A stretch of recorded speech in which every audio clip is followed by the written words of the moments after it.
भारत के आत्मनिर्भर बनने का सपना अब जल्द साकार होगा। अब बहुत जल्द भारत सबसे आगे होगा। विदेश मंत्री डॉक्टर जयशंकर ने इसका खुला ऐलान कर दिया है। जिस स्तर पर दुनिया की भारत से उम्मीद बढ़ रही है, ये होना स्वाभाविक भी था। विदेश मंत्री जयशंकर साइप्रस की अपनी पहली आधिकारिक यात्रा पर थे और इस दौरान उन्होंने राजधानी निकोसिया में कहा कि वैश्विक अर्थव्यवस्था में भारत का दबदबा बढ़ता जा रहा है।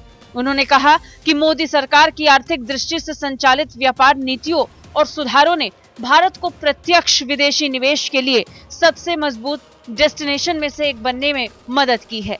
जयशंकर ने कहा कि हमारा लक्ष्य भारत को एक प्रमुख मैन्युफैक्चरिंग हब बनाना है और साल 2025 तक $5 ट्रिलियन की अर्थव्यवस्था के रूप में उभारना है। The Make in India initiative and what we call Atmanirbhar Bharat, which is sort of a self-reliance. It's promoting greater capacities within India. These were taken by the government in a much more focused way, and our intention, our goal is clearly to make India a major manufacturing hub and to emerge as a 5 trillion economy by 2025.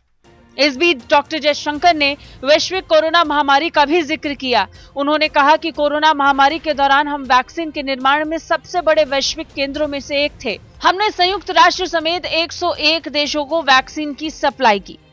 When vaccine production and distribution started, we were one of the big global hubs to make vaccines, and we supplied vaccines to 101 countries, including to the United Nations for the use of its peacekeepers.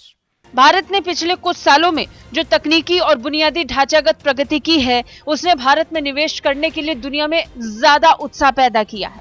उन्होंने कहा कि व्यापार और बाकी आर्थिक गतिविधियों के संबंध में हमने अपनी क्षमताओं में तेजी लाई है। बता दें, भारत और साइप्रस इस समय अपने 60 साल के राजनयिक संबंधों का जश्न मना रहा है और इस बीच बतौर विदेश मंत्री डॉक्टर जयशंकर पहली बार अपनी आधिकारिक दौरे पर साइप्रस पहुंचे। ये 15 साल बाद हुआ जब भारत का कोई विदेश मंत्री साइप्रस पहुंचा। साइप्रस के साथ संबंध भारत के लिए कूटनीतिक लिहाज से बहुत जरूरी है, क्योंकि साइप्रस के साथ तुर्की का सीमा को लेकर विवाद है।